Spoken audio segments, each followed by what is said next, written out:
हम एक्सप्लेन करने वाले हैं द रेलवेमैन वेब सीरीज के 4th एपिसोड को। बाकी के सारे एपिसोड मैंने ऑलरेडी अपने चैनल पर अपलोड कर दिए हैं, जिन्हें आप आसानी से देख सकते हैं। तो ये एपिसोड इस सीरीज का लास्ट एपिसोड होने वाला है। तो वीडियो शुरू करते हैं, और अगर वीडियो अच्छा लगे तो वीडियो को लाइक जरूर कीजिएगा, और इसी तरह के वीडियोस पाने के लिए आप हमारे चैनल को सब्सक्राइब भी कीजिएगा, ताकि आपको इसी तरह के लेटेस्ट और फ्रेश कंटेंट मिलते रहे।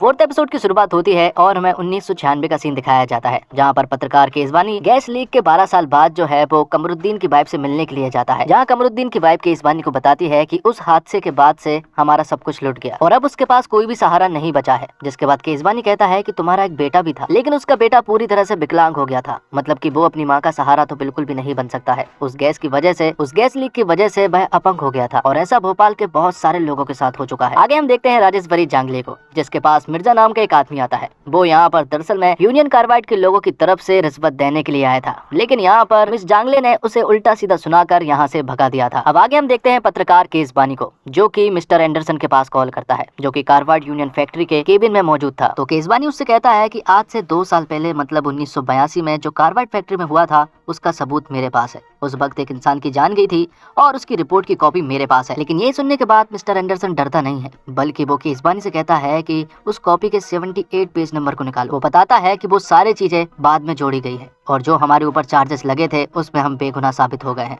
मतलब कि केसवानी के पास अब जो भी रिपोर्ट है वो कोई भी काम की नहीं है। अब आगे हम एक पुलिस इंस्पेक्टर को देख पाते हैं, जो कि लोगों को बचाने का काम कर रहा था। तभी यहाँ पर उसे पता चलता है कि डार्सी से भोपाल जंक्शन के लिए एक रिलीफ ट्रेन आ रही है, और वो भी प्लेटफॉर्म नंबर 1 पर, इसलिए उसे प्लेटफॉर्म नंबर 1 खाली करवाना है। दूसरी तरफ भोपाल जंक्शन पर सभी लोग बुरी तरह से फंस चुके थे, क्योंकि इंजन काम नहीं कर रहा था और वो कहीं आने जाने के लायक भी नहीं बचा था, और इसी वजह से सभी लोग उम्मीद खोकर बैठ चुके थे। उन्हें ऐसा लग रहा था कि अब शायद वो यहीं पर मर जाएंगे, और जो मालगाड़ी के डिब्बे में लोग थे उन्हें ये बात नहीं मालूम थी। तभी अचानक से सिद्दीकी को एक ट्रेन की आवाज़ सुनाई पड़ती है, और वो ट्रेन की आवाज़ दरअसल में गोरखपुर एक्सप्रेस की थी, और वो भी इसी प्लेटफॉर्म पर आने वाली थी। इसलिए सिद्दीकी एक प्लान बनाता है कि हम गोरखपुर एक्सप्रेस को पहले ही रोक लेंगे, और इस ट्रेन को इस इंजन से जोड़ने के बाद हम सभी को बचा लेंगे। लेकिन उससे पहले गोरखपुर एक्सप्रेस को रोकने के लिए उन्हें पहले ही बताना होगा। तो प्रसाद जो है गोरखपुर एक्सप्रेस की लाइन की तरफ दौड़ता है और वहाँ पर डेटोनेटर लगाता है, ताकि वो उसे रोक पाए। वही इमाद जो है वो दूसरी तरफ जाता है और वहाँ की लाइन को क्लियर कर पाता है। जैसे यहाँ पर डेटोनेटर अपना काम करते हैं तो ट्रेन अपने आप रुकती है, जिसके बाद लोको पायलट भी उस ट्रेन को रोक देता है। तो गोरखपुर एक्सप्रेस अपनी रफ्तार धीमी करते हुए प्लेटफॉर्म नंबर 1 पर पहुंच चुकी थी, और किसी को भी कोई खतरा नहीं था, और उन्होंने इंजन के पास उसे रोक ली थी। दूसरी तरफ रति पांडे की रिलीफ एक्सप्रेस जो है वो फुल रफ्तार में आगे बढ़ रही थी। लेकिन तभी मिसरोद स्टेशन पर एक खबर दी जाती है कि किसी भी ट्रेन को आगे ना जाने दिया जाए। इसी वजह से वो लोग रेड सिग्नल कर देते हैं, लेकिन रति पांडे उस रेड सिग्नल को इग्नोर करके आगे बढ़ता है। लेकिन तभी वो लोग लाइन चेंज कर देते हैं।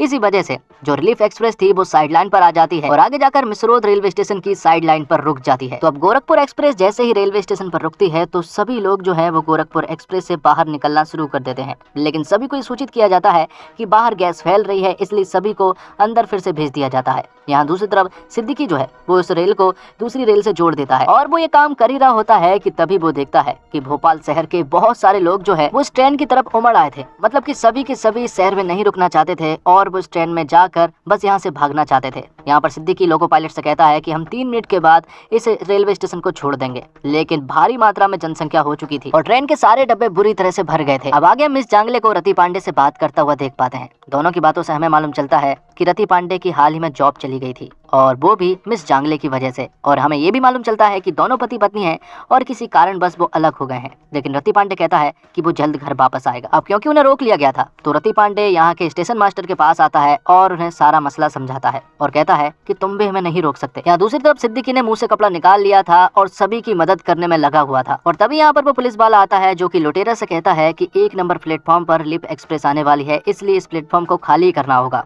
और ये बात जब लुटेरा सुनता है तो उसे समझ नहीं आता है कि अब क्या करना चाहिए, इसलिए वो तुरंत ही वॉकी टॉकी से इमाद से कांटेक्ट करता है और उसे सारी बातें समझाता है, और कहता है कि हमें 1 नंबर प्लेटफॉर्म की लाइन को क्लियर करनी होगी या फिर बदलनी होगी, वरना वो हमारी ट्रेन से टकरा जाएगी। तो अब दोनों ही ट्रेन आमने सामने थी, और यहाँ पर रिलीफ एक्सप्रेस को भी सामने से कुछ भी दिखाई नहीं दे रहा था। वो बस अपनी रफ्तार से आगे बढ़ रहे थे, लेकिन इसके बारे में इमाद को मालूम था, इसलिए वो रिलीफ एक्सप्रेस की लाइन को डाइवर्ट कर देता है, और यहाँ पर एक बहुत बड़ा हादसा होते होते बचता है। दोनों ट्रेन आजू बाजू से निकल जाती है, लेकिन यहाँ पर इमाद के मुंह से कपड़ा निकल चुका था, जिस वजह से उसकी भी यहाँ पर मौत हो जाती है। जिसके बाद हम सिद्दीकी को देख पाते हैं, जो कि लोगों की मदद करने में इतना बिजी हो गया था कि उसके मुंह से भी कपड़ा निकल गया था।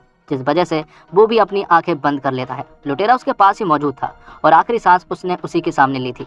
जैसे ही वो आंखें बंद करता है तो लुटेरा जो है वो सिद्दीकी के जेब से उसकी तिजोरी की चाबी निकाल लेता है, क्योंकि लुटेरे के अंदर अभी भी पैसे का लालच था। जिसके बाद हम पत्रकार केसवानी को देख पाते हैं, जो कि कमरुद्दीन की वाइफ के साथ हॉस्पिटल में था। उसने यहाँ पर एक लड़के को जन्मा था और उसकी हालत और उसके बेटे की हालत दोनों की ही बहुत ज्यादा खराब थी। तो फाइनली रिलीफ एक्सप्रेस जो है वो भोपाल जंक्शन पर पहुंच चुकी थी। जैसे ही वो यहाँ पर पहुंचती है, सारे डॉक्टर्स और सारे वर्कर्स मिलकर यहाँ पर लोगों की मदद करना शुरू कर देते हैं और सिचुएशन जो है वो कंट्रोल में आ जाती है। जिसके बाद हम मिस जांगले को बोर्ड ऑफ डायरेक्टर के पास देख पाते हैं और यहाँ पर मिस जांगले उनसे कहती है कि सारी की सारी जवाबदारी मैं लेने को तैयार हूँ, क्योंकि वो लोग यहाँ पर रति पांडे के ऊपर इल्जाम डालने वाले थे। क्योंकि रति पांडे ने उनकी बात नहीं मानी थी, इसलिए वो लोग इसके ऊपर इल्जाम डालने वाले थे। तो यहाँ पर मिस जांगले कहती है कि अगर ऐसा होता है तो मैं आज के आज ही इस्तीफा दे दूंगी। दूसरी तरफ भोपाल जंक्शन पर बहुत सारे लोगों की जानें भी जा चुकी थी और इन्हीं में इमाद भी शामिल था और उसके साथ मिस्टर सिद्दीकी भी शामिल थे। तो अगले दिन की सुबह हम देखते हैं कि गैस पूरी तरह से उड़ चुकी थी, लेकिन यहाँ के सभी के होश भी उड़ चुके थे, क्योंकि वो इस शहर में नहीं रुकना चाहते थे।